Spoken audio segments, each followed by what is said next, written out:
et vivre le jubilé. Parce que le jubilé, ce n'est pas Dieu qui avait fait, mais c'est Dieu qui fait maintenant. Donc aujourd'hui là, tu peux sortir guéri, tu peux sortir délivré, tu peux sortir béni, tu peux sortir avec une grande grâce. J'ai dit aujourd'hui, quand vous allez donner votre cœur et dire Amen à ces messages, j'invite les représentants légaux, notre Père, Papa Anaclé Kabalou Boukole, nous le recevons avec joie, avec acclamation, pour écouter la parole de Dieu. Merci.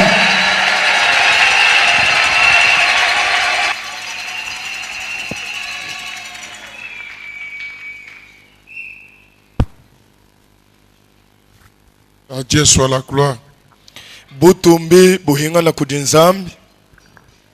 Nous lisons Lévitique chapitre 25.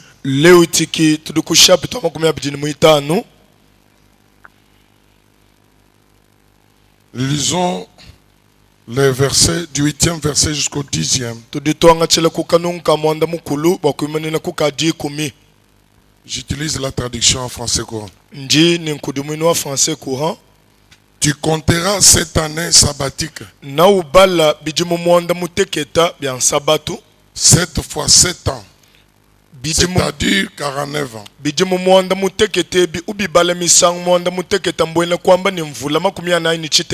Le 10e jour du 7e mois, tu feras retentir les sons éclatants de la trompette.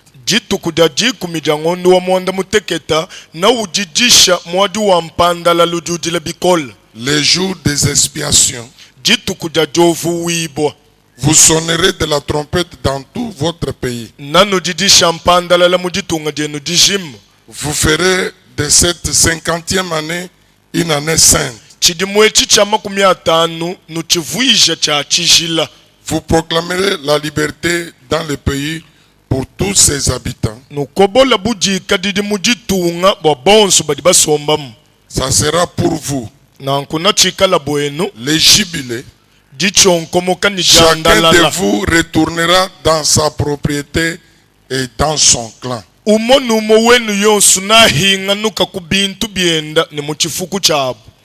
Verset 11, petit a, la 50e année sera pour vous les jubilés.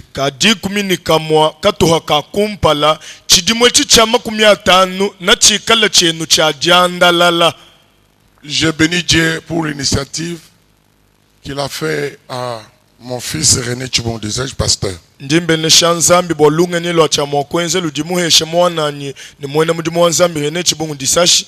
Là où les vieillards rêvent ou songent, les jeunes gens doivent prophétiser.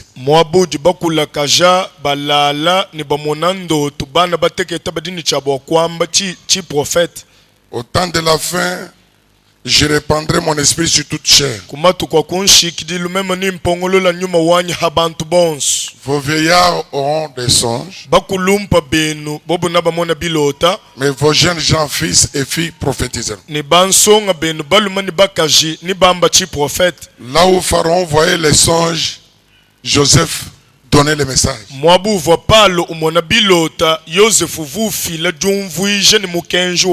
Fils, merci que Dieu te soutienne. J'interviens ce soir dans un thème que nous aurons développé touchant les jubilés, les bénéfices du jubilé à vivre et à respecter.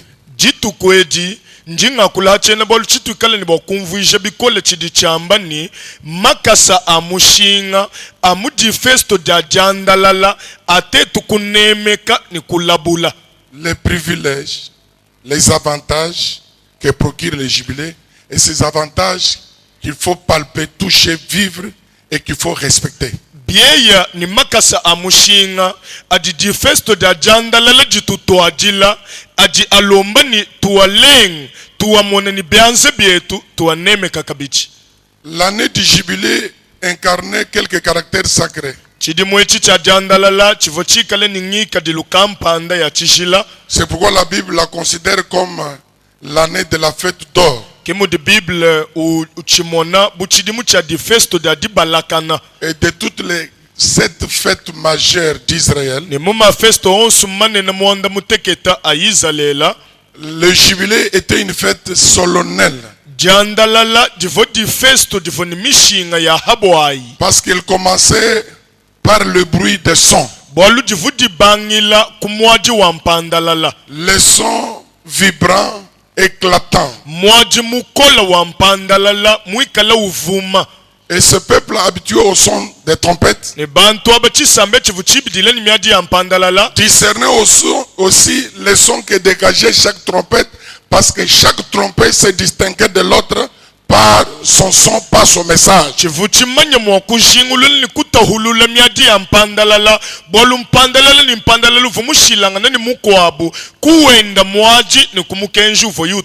pourquoi la Bible dit: heureux le peuple qui sait discerner le son de la trompette.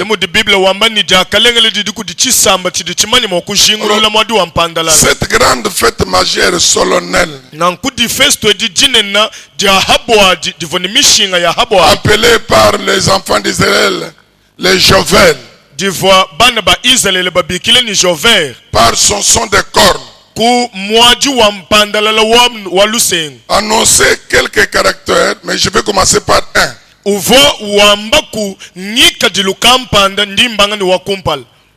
Le son là annonçait une année du grand pardon.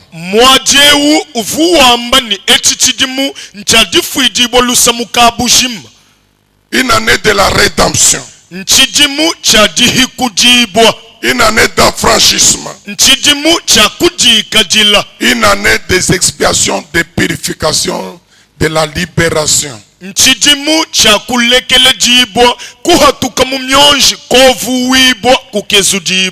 était un grand jour, pourquoi?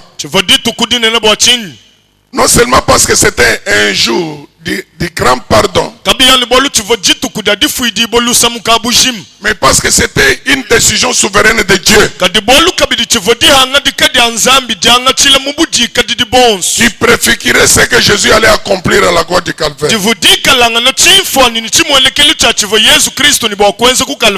Jour des expiations, jour du grand pardon. Parce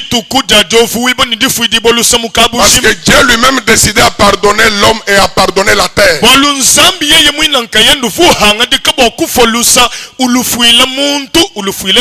Pourquoi Dieu pardonnait à la terre? Parce que la terre devenait une victime innocente.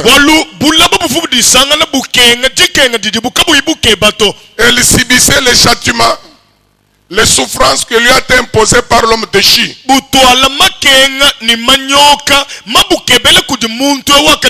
C'est pourquoi en parlant aux Romains, l'apôtre Paul dit: toute la création entière aspire à la manifestation du Fils de Dieu. Il parlait de la terre et de tout ce qu'elle renferme. Alors, en ce jour du jubilé, il commençait par le son éclatant et qui faisait le bruit sur tout le pays. Même les oiseaux, même les semences, même les plantes pouvaient aussi se réjouir.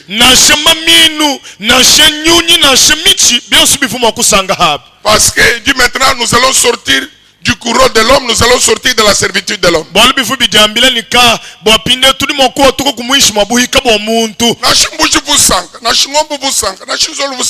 que vous m'avez destiné koulouf.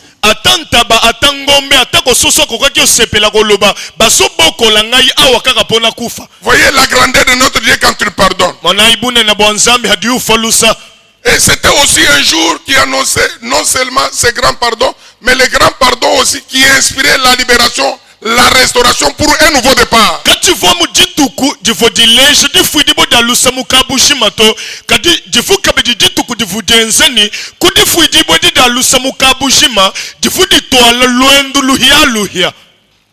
Parce que la terre entrait en repos et l'homme aussi en repos. Pourquoi grand pardon? Parce que nzambi mufuki wa muntu po nzambe mokeli ya mutu nashi muntu endelele wabu atako na lolenge na bango kobondela bakadi bikondu bikobe filemi lambo nashi à chaque 7e année babo filemi lambo ya propiation atako na ba 7e année couvrir un pécat tu ya. bazalaki kopesa bambeka pona kolongola masumu na bango. Mais la culpabilité d'offense restait dans leur conscience. Kadi jibandi bokubu bibwenze divudi shalani mukondu Parce que kabamo. milambu yonsu mifila ninya koshe ninya mishihela achoshelu ils veulent couvrir un pécat tu ya. Mais leur conscience marchait, vivait dans la culpabilité. Po bambeka na bango nyonso ezalaki kozipa kaka masumu kadi kondu kamoi ka shalanu kabanjibwa. Mais Dieu lui-même décidait un jour, Kadi nzambi ye yankaendu fuhanga dikadi kwa au-delà des sacrifices, hakumbushe milamu. d'apporter une bonne nouvelle à l'homme pécheur. Bokuto adila muntu ngenza mpekatu lumulenga. Parfois qu'il souffrait des péchés des pères. Mikwa misangu vushala mumpekatu ni mubo. Le péché héréditaire originel.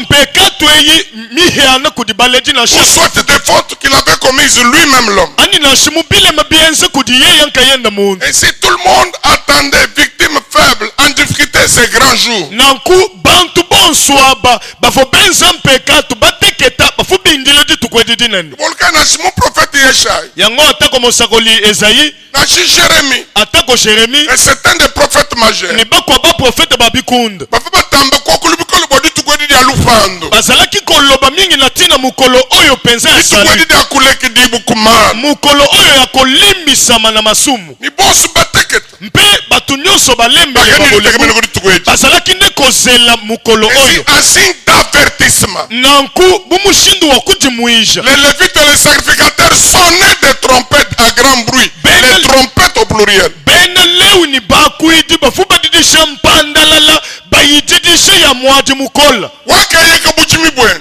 Oyo atekaki bilanga na ye. Wakayeka usubwendo kujumwana. Oyo adefisaki ndeko epa ya ndeko. Waluta tu ni mara. Pona pasi pe makambo. Kaini mushindu wakumuhinga jini kwa hata mikanda ya lupango. Pasangaki lolenge nini azongisa pe azwele na ye. Wakajini nitekemene bikolo kushibile. Azalaki ne likia mingi pona jibile. Nomi nashime mkwachish. Koloba atako nakangisi ye. Nashicheni bukolo bokumufuta. Atako lazali na makoki ya Mwindi mafuta ya ye. nitu kujine ne dianza. Azozela mokolo monene ya nzambe. Inga hingana mubintu bien. Oyo na kozongela biloko la. Inga rekipere chini mwani bukolo munye. Oyo na kozongela oyo mutu amakasi ya Nitu kujine bokolinga. ngana nitu kudien. Mokolo wane kozala pe mokolo Wabo na lumukanda manini chani. po oyo abotolaki eloko na ngai. Nashindekele nitu kwaadi. Mokolo wana kotikela ngai yango. Wazambi kaye. Nzambe ye moko Kudulu bokumpikula. akoya po akangola ngai. Kubika bunga kudisumbisha. Bowumbo oyo na mitekisa ngai moko. Wakambwesha bantu. Atako bato bakotisa ngai. Aujourd'hui, Nouvelle Jérusalem de Kansele, mutu tonye lumu lipolorisa. Lelo Nouvelle Jérusalem akansele ememeli biso sango malamu. Ningina mbili nyonso muka chimwatune. Mpe nazoyebisa oyo nyonso Nashuwaka tombola muka chabela. atako obotolaki mwasi ya bango. Nashubaka kutuchili bila makashi. Atako balakele yo mabe. Nashibelele babaka kuelimina wo. Atako babotilo balakele yo mabe. Muchitu kweji. Mokolo oyo Champanda lala. oyo penza akolela. Kuria mulisika binyu bweba. Ezali nde mokolo akokangola mapenza. Patuka mumuhika. Bima na kati ya bawumbu. Mipana beba. Na bana na yo. Mukasheba. Mwasi na yo. Bitu beba. Na biloko na yo. Récupérez bien. Récupere yango nyonso. Récupérez bien. Zwa yango nyonso. Kanyala muri mwana Oyo mama. nabotola yo epai ya monguna. Wakakunyela bintu bien. Oyo abotola biloko na yo. Mwana bukola. Azali mutu nguya. Bukola bwena. Mpe nguya na ye. Kutamba bweba. Eleki ya yo. Mutumbi bwena kudisa. Azonga epai na nzambe. Mumwanyi wa matekete. Oyo ezomona bolembo na Mumwanyi biso. wa matekete. Oyo ayebi ba oyo Mumwanyi wa bantu oyo mesh. akanisela Wakwele dimeshule. akaniseli yo lelo. Saka. Sepela sepela. Albondi tukudeba. Oyo ezali mokolo na yo. Ezali mokolo ya esengo na yo.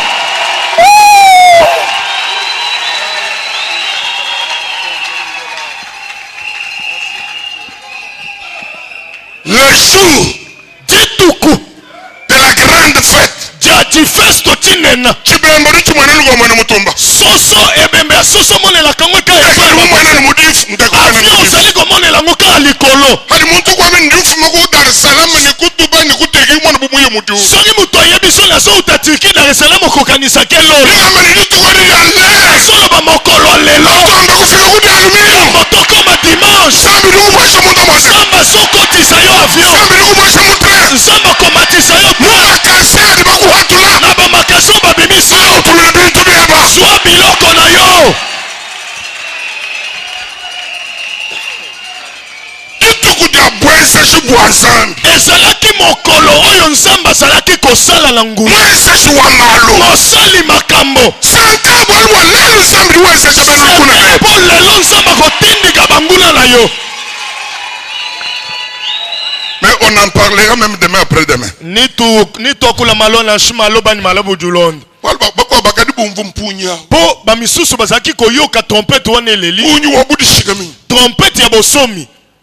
Punyu wa délivrance. Trompette penza kokangolama. Punyu wa rédemption. Trompette oyo penza kokangolama. Punyu wa buhikudi. Trompette ya kokangolama eleli. Punyu wa kotoka mubuhika. Trompette ya kobima bohumbu. Kadi muhika muko abuvambele fumende ndimukunanga be. Kasi mohumbu moko alobi na maître na ye, maître na lingaka yo mingi. Mais ni muka janté no siko hatoka. Ngai na mwasi na ngana bana na nga tolingi tokende pa ite. Maître wakadi wanga to mtu. Bible elobi ete maître azalaki kozwa mutu wana. Ulonende mushu kwa mbele wansu buende. Aye na ye liboso ya ekoteli ndako na ye. Entre les deux dentons.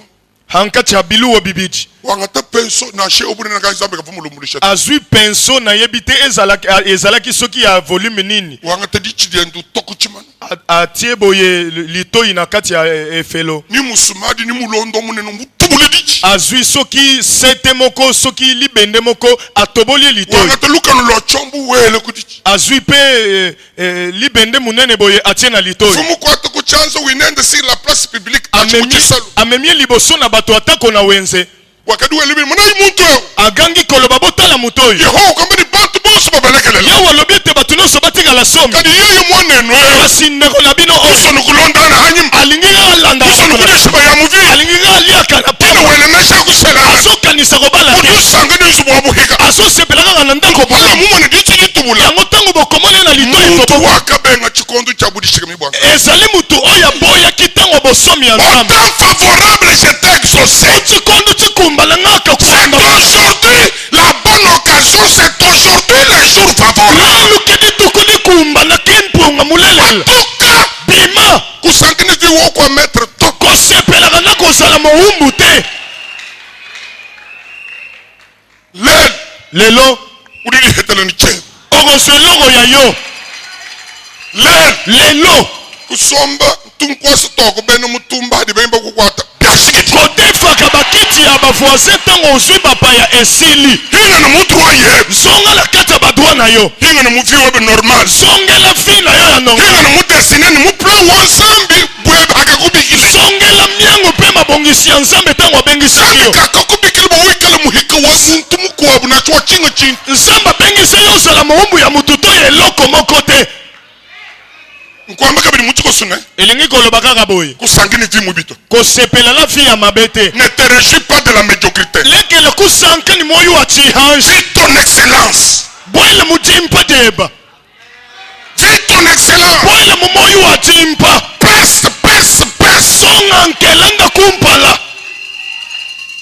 Mais kabolu kakesika njikishana. Kasi eloko moke ona kosilisa nango.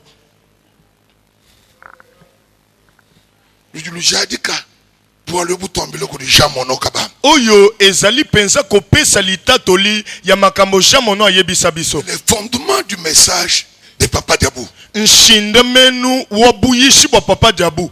La puissance du pardon. Bukola bodifuila lusa. Mais 50 ans papa. Mais c'est un temps où nous devons libérer nos cœurs à toutes les personnes que nous avons mises dans nos cachots de cœur. Vulama kumia tanu nchikondo cha tetu kukangula mioyo yetu kuhatula bantu bosi batu vakangila mutuba ditwa momoi.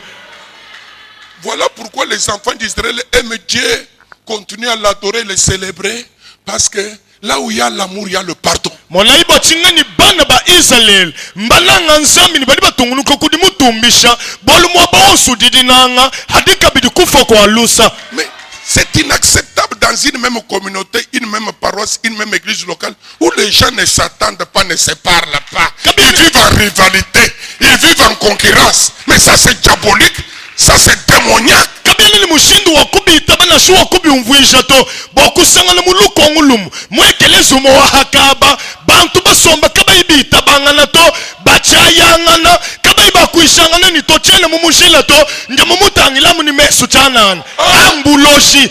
Papa, on ne se parle pas. Kaba iba kuishanga Celui qui pardonne devient grand.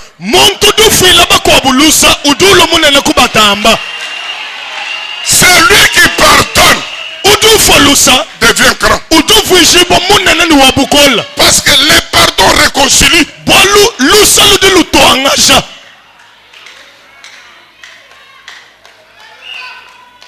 Félix sera toujours grand. Félix, tu l'as dit, il sera toujours grand. Parce qu'il pardonne.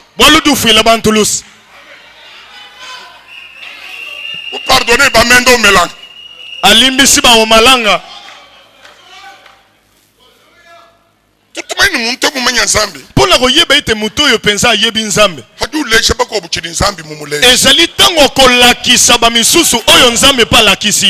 Que dit l'apôtre Paul?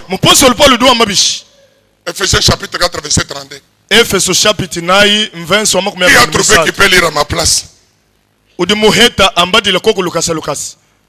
32. Ephésiens 4 verset 32. Que dit la Bible? Que dit Paul? Soyez bons les uns envers les autres, compatissants, vous pardonnant réciproquement, comme Dieu vous a pardonné en Christ.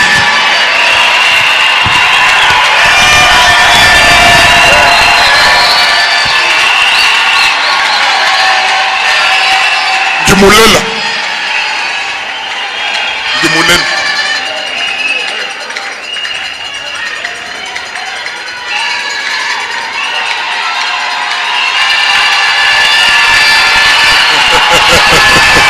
Iso yuwaza.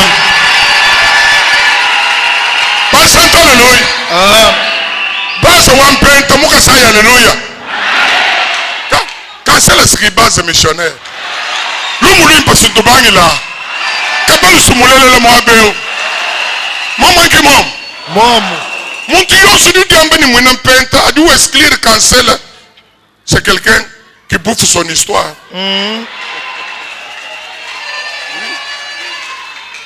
Église, yo, suis du monde mon bouchimai. Yo, suis du monde mon grand Kassai. Michou qui le moabeo. Ibolukai. Ndi mouya. Moumatukwa a jubilé. Wakwambile mwana mu nouvelle Jérusalem ni hinga na mongo sa web. Yes. Hinga no commission yebe. Hikale bintu mbikuke hela. Sandu wakabali buko akufwani kabintu bikwa. Amen. Udi mushala mwezerere munena be. Ningi kale neba malapu. Soyez bons les uns envers les autres. Sombai kubimpa bamoni bakwabo. Sombai bimpa ni binen. Mumuntu yos. Kata mutu nyonso.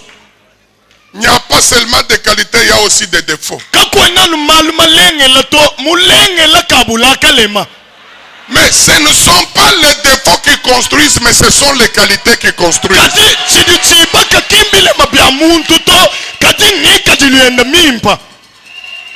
Ingénieur, que Dieu t'élève. On ne peut pas toujours voir les défauts. Parce que quand vous verrez les défauts, vous n'aurez pas aimé.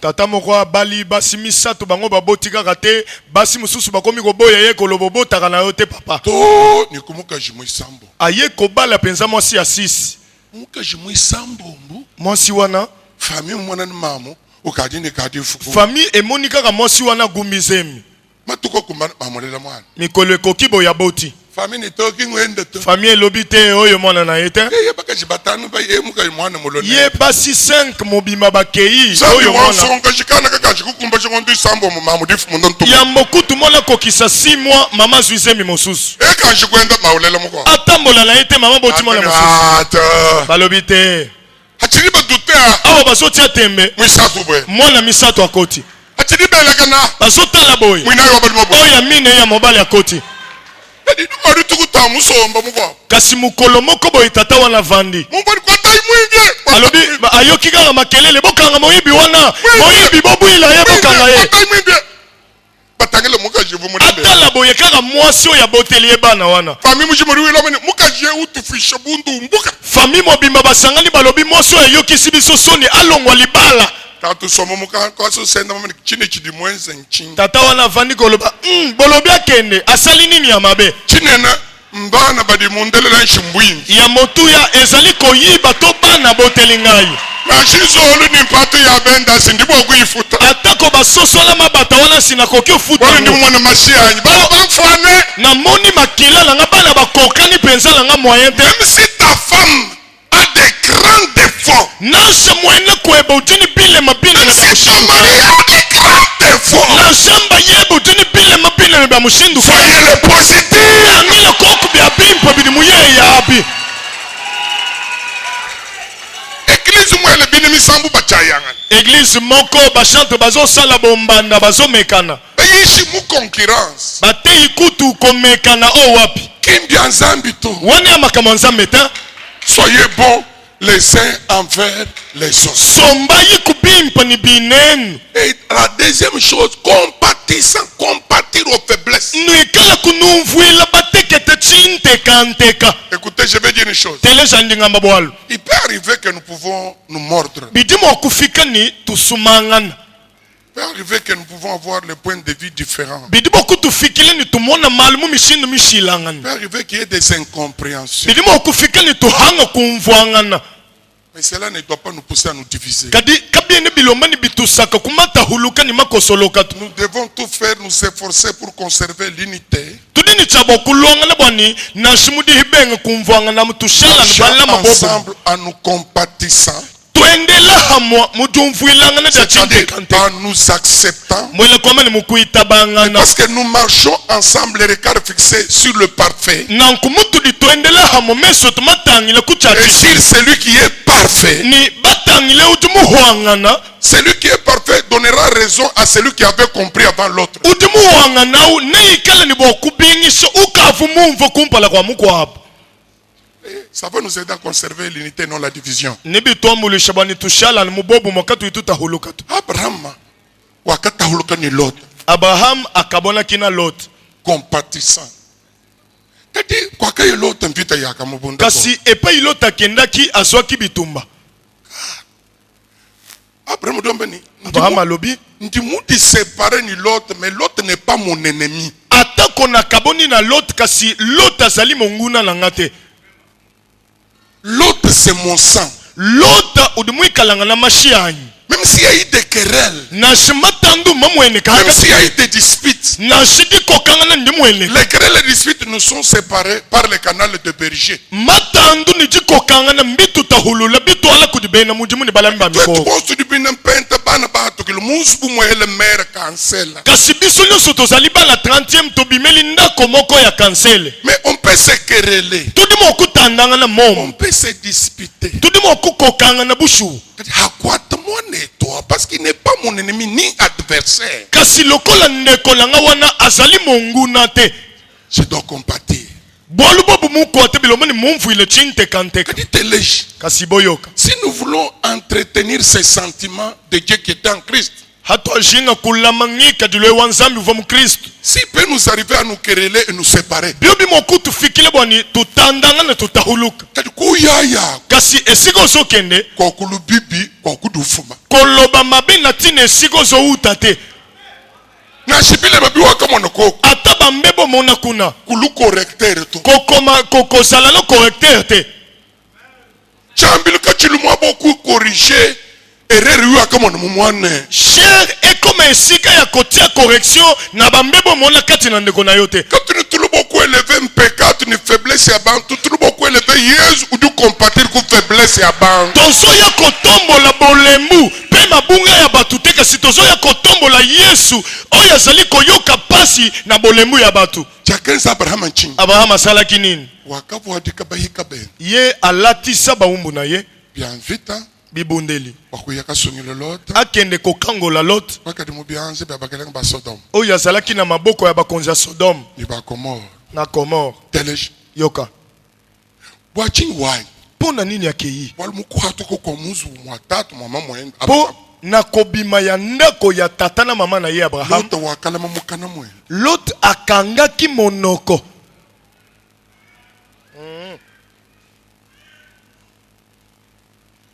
kakukule nimbimpe nimbibi bi Abraham alobaka soki malamu to mabe te mpo na Abraham Abraham. muri tukudiade ke Abraham wakala bakumusekuri Yango na mokolo ne ya pasi Abraham ayaki kosunga ye parce que vous séparer mais que vous diviser po bakabonaki kasi bango babukanaki bapanzanaki que là ibine ki pushi ben se bitanda bi abu munem botika bato akipushi basala ngomba na bango awa et je le temps encore une seconde mais comme je l'avais tendu en 2000 ndimbolwele kabidi chansal mumvo mbolwele nachi mu 2000. nous ne devons pas être des ennemis tous nous sommes de la 30e tous nous parlons en langue tous nous prophétisons tous nous croyons au Saint-Esprit kabine bilomani tushale bene lukuna totetemo studi bena mpenta tokule si byakula le nyuma tapis bitu rouge nous a séparés nous ne sommes pas divisés hikala ni tapis rouge mutu handul mutu tahulula ce sont des raisons administratives ça n'a rien à voir avec la communion spirituelle et fraternelle chijanu malu ajatangile bulomboji bolukongu kedi matu handulula kadi on doit se saluer bilomani tuelanga na on kumoyi doit s'accueillir bilomani tuakidilanga on n'est pas ennemi katuene bene lukuna to celui qui pardonne muntu du folusa devient grand udu vuijibo munene et wa le pardon ni kufolusa c'est une puissance qui libère chidi chikalanga na bukola budi bukangula ni busulula vous pardonnez réciproquement comme Dieu vous a pardonné en Christ nufuilanga ni lusaba moni bakwabu anu muvanzambi munu folusa mu Kristu umweze bilenga bwa Yesu mufilanga nani asalaki malamu po Yesu akufela ye Dieu nous a aimés alors que nous étions des pécheurs. nzambi wakatunanga tetu bachikala bena mpekatu Il nous a montré, offert un grand pardon. Voilà l'agneau de Dieu qui ôte les péchés du monde. kutuleje ilusa lunene mona imona wa mukoku dushimijami bya bahabula Lui, le juste, il a souffert pour les injustes. ye yuvumwa kana wakita bakukenga hamwaba wa bantu bavo babi Il a pris ma place à la croix. kwanga te imwaba wanimeme kumuchimu cha makana Lui, le juste, justifié par le sacrificateur, justifié même par le gouvernement de son temps. yeye uva muntu mwakana Et même les mubinja pharisiens l'ont justifié parce que nous avons na shumfala semoyela kakamo na shikato bakampeka tu muyesu mwakaneu wakafumolo le bianse mash ni mai bihweka bwa wewe ni mema tu mweneka chidi muko achile ni mwane ni mukasho nchini chidi ni mubwijila nchini chidi mubwijile nchi ozali kodongola itina ikala wewe wanzambi wakusambi walu muntu munene sibutumbi bwetu soki yo lelo nzamba pamboli yo okomi moto monene ezali nkemo na biso parce que wetu mukuhulu bundu hampala ya bambi hampenta ni habana ben mwetu kimututo tudi kune kampanda kampanda wetu chidutu bwijile nchi sidubutumbi bwetu tetu masansha mana o ushala hambelo presence we basu dukolesha bateketa parce que udisinye wetu wanzambi waluselu wanzambi monkachi mwetu.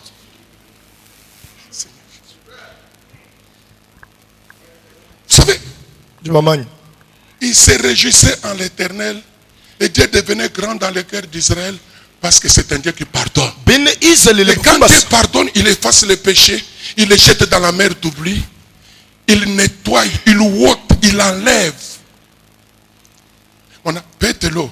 Pierre Mukosa anadichi. akati mutulitoi Mama nkimom. mom Mukosa Yesu megaloho. akati litoyo Yesu azalaki Mumvo mvense bibi wani. Ngaka lwambile ndai kumpala udika ine kaboyenga ambula kaboyenga. ayokaki verse wana mabe oyo Yesu ayebisi bango bokende siko liboso oyo azali ne botu te azwa oyo ye Udika nidi kutahanisha kocha sumba mwela wamvita. oyo azali na mopanga te atekisa taka sata na ye Muvi wamvense kimubanga netu tomubanga toni kubapetelo. koyoka mabe ba verse ebandi na biso te ebandi na ba Pierre kala deja Petelo wakasumbisha wenda ngochi wakasumba mwela wakukosana na udichi. Pierre akikotekisa penza veste na ye po asomba mopanga ya kokata matoyi ya ba Bokuli ile nzambi vita. abundelaka nzambe Lekele bere bampenda bampenda. tika baba zofinga nga bafinga Lekele bere bangamba bangamba. tika baba zoloba na tika Malo nzambi kilelu to. makambo nzambe ezali lelo Malo nzambi nchitu ikale ni chitu alwa. makambo nzambe ezali oyo tokozala Les choses de Dieu s'exigent dans le temps et dans la durée. malu nzambe atu weneke ni ngachabusho muntanta ni mubuni bwa matuku.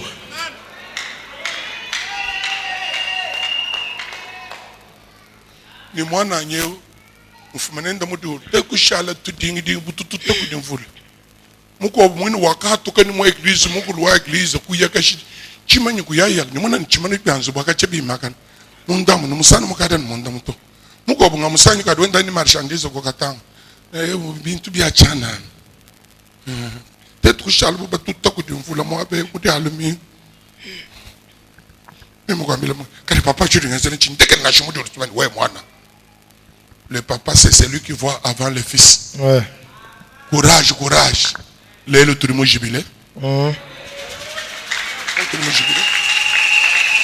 beaucoup sont bimpe ni muntu dika yuku supporter mu heche raison. Nyanga mbololo. Oui, beaucoup sont bimpe ni muntu dika yuku supporter mu heche ya Raison. Oui, wa shala burika ine raison. Kati zambi katunseke bidito. Ouais. Zambi katunseke bidito. Na shimutu litwende. Zambi doni luseke ludiwi. Ah ouais. Nikudi zambi wiya. Tukudi salula. Nikudi salula. Ah ouais. Yesu Petro mbule numwele kudichi chaka. Pierre katili to. Yesu ni kaka. Yesu lobi Yenga jamwela. Zongisa penza mopanga. Chini musuku yiku tribunal to Zambi kudiulu nikalu maka kikala buka dikango ndane kambani Zambi wakamfuka ni machi abidi majim kadi mwone Yesu weba tibidi vuambe ni afuile bantu kulu kwa mtu mchama kana Yesu mule banti Yesu mule ni bakardi diko ni bakorili Yesu dini bakorili korila ya Yesu yanko shidi dichi danja shari chitu mpam Milice fils de prophète yanko shidi dichi danja shari chitu mpam dinko soku di bayidi ba Yesu Zambi na kongene hina baba kwa sani dicha wewe Yesu voa vugoye ki Yesu kuinam e kwambuli dichi uhingas watu la kumwela afuila kumwela wahingasha bubi Yesu mumufuile lusa kin kumweka nachi chibanguto petolo kadi wota mujulu kanje pardon Munto shal mukumanyi nwebidi mukumanyi napi mutotela la na shibuni bakashi batano basamwa musami mukufuna lusu poko oyo ana lobi ateko bala kibasi sengi ikala chimuchintu chako kupanda nachi muchanda ni arkima wakukunyengeneni lisa meme nacha amakanyi soki ezala bakaribu otomudilo awa bakomi pene ya moto bintu bilenga kadidiba bakaribu otomudilo bango wana basingeli moto kalu makadi chaka musu oyo litoi afandi pe kafupa chaka kaso mutu wana afandi pe petolo mwele kayu mwimashe to mulemi neko Pierre abombi mopanga na ye kotoyo kalu maka kakina kamba petolo no wewe kuni manyi dumunko sidichanya mutu ya solo bana Pierre teke yondo katakinga litoi kadi kamba hoga mani bonso bava kuchochelo cha mudilo ni wewe unashupile Yesu kadi chako idiche kina bani mwele webata asolo belongola batu nyonso koloba atako zo wanga na Yesu rancunier pourquoi tu es rancunier mochingani wewe udini moyo wa kanjabala wa mushindo eu là où il y a la rancune il y a la haine mobudi kanjabala hadilukinu je n'ai jamais vu une ville où les gens se détruisent comme cette ville mema chene mo shikuma na chimenga chidi bantu banyangilangana buchimenge cha mbushimai et là où il y a l'esprit de destruction ni mobo sudi nyuma wa kabutu eu il n'y a pas la vie moyi ka utuhuto parce que l'amour construit le pardon rassemble le pardon rassemble lusa réconcilie lusa ludilu toanga shabantu telesh yoka butaka kulu kwa mchumucha ye azalaki motakala likolo ekulusu musanjikanga chadulu ni bula atombwami kati ya likolo na se ununka mata ba malfaiteur ambiti azali kolumba solo ya soyi ya batu ya misala misonsu mubi anza misonsu mumaka basete na maboko sete na makolo bene mubi na shimo église kaba ko hanga to ekolo ni difuma kumba kulungulu bato ya mitema mabe ate na église bakozangaka te aye pe na likonga atoboli mopanzi uluni difuma Yesu mwana kufu aye na likongo yesu esi akufaki ndingambile muntu ne nazolobela mutu boye nitatoyeba mukashi ata kotata mwasi na yo nimasabeba ata noko na yo wele wendaka kushabeba mopanga na ye ekoboma yo te wewe nufu yo kokufa kimbwa disamba to mpona maladi te kimbwa cancer okufa kimbwa prostate to okufa kimbwa tension to okufa kimbwa diabete to okufa kimbwa covid to ata mpona wewe nufu yo kokufa anuhita bazambi ntango nzambe akondima amen bana bambango mpanki mbango dibomba papa benga disamba na muloleki boya maladi poko oyo omuchiya wanya benga nimubenga dibenga boya maladi kaka ndenge boya libele ya mama na yo benga dikenga nimubenga dibele da mama nalobi boya pasi kaka ndenge boya libele ya mama na yo Nzambe mulobo kukuhingu julula nzambe aye azongisa yo na biloko no ya kala bantu bela kandundu kimpa mundundu bahingu julula muka batu papa kuisukudu kutokoloka ni miteli mitokoloke mbishikile ndilelwe malap jamulolwechi sambi wa muchulu wakafa butaka kuluka muchulu chamaka uchuku hingu julula kabisa amen basimisi oyo enzuluka na elongi ya mawa ezosuka kaka lelo kasi kobanda pokwa oyo nalobi nzambe ya ralanti akozongisela yo ralanti muhinga sha mukolo wanki muhinga sha odonda bakaja mukolo muhinga na yanki muhinga akuitabi ekwingi chambile chaulo nongonogoto amen amen amen amen butak ye botakala diba jambani ka sambi butak moye lobi nzambe mobimba botakala diba kumbaka butama yango eke kobatama chimanyi butaka bowaka mfuka namona penza nzoto ya mokeli na nga te nkitani ka malite lobi bamubwese munga chimwabitali batie ye na kati ya bibembe nini bitali bimvu mumenyi bino bibembe onayebaki bimvu mulamu na oyo nakangaki digambani nkaru ya muchanta asoloba minyolo oyo nyonso mobili muteka lulelwe esika batie kobota na yo mobili muteka manirwa bana ba esika batie lobi ya bana na yo kitaisakala alibi musakala belendingana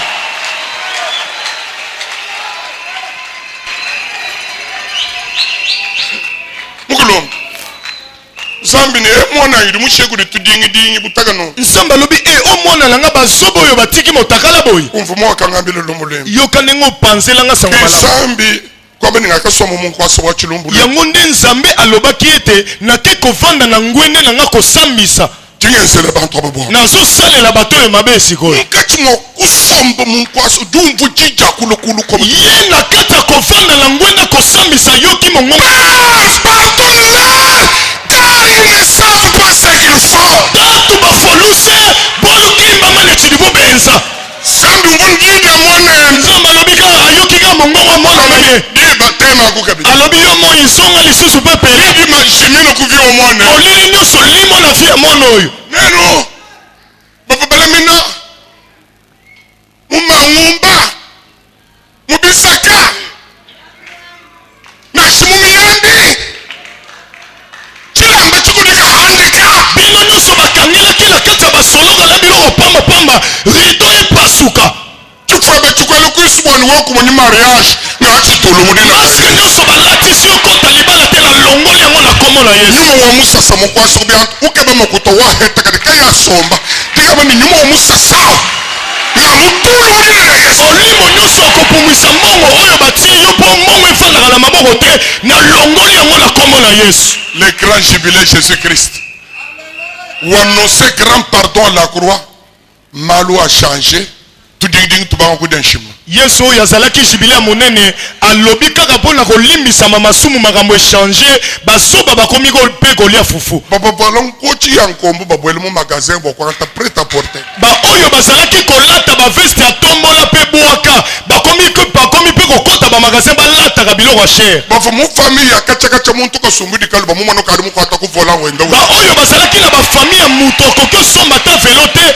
bakomi komona bango na mituka kotambola le pardon est une puissance qui libère. lusa ludulu kalanga na bukola budi busulula Et une personne qui ne libère pas, qui ne pardonne pas, muntu dika yufa bakwa bulusa il se détruit moralement, spirituellement, matériellement et même socialement. uji butula uji vingutula nkayenda munyuma mumenji mumubiti ni munsombelo. Apprends à pardonner. Yila koko bakufuila bantu lusa. Parce que Dieu nous a pardonné à Jésus-Christ. Walo nzambe wakatufuila lusa mu Yesu Kristo. Que Dieu vous bénisse. Nzambe alube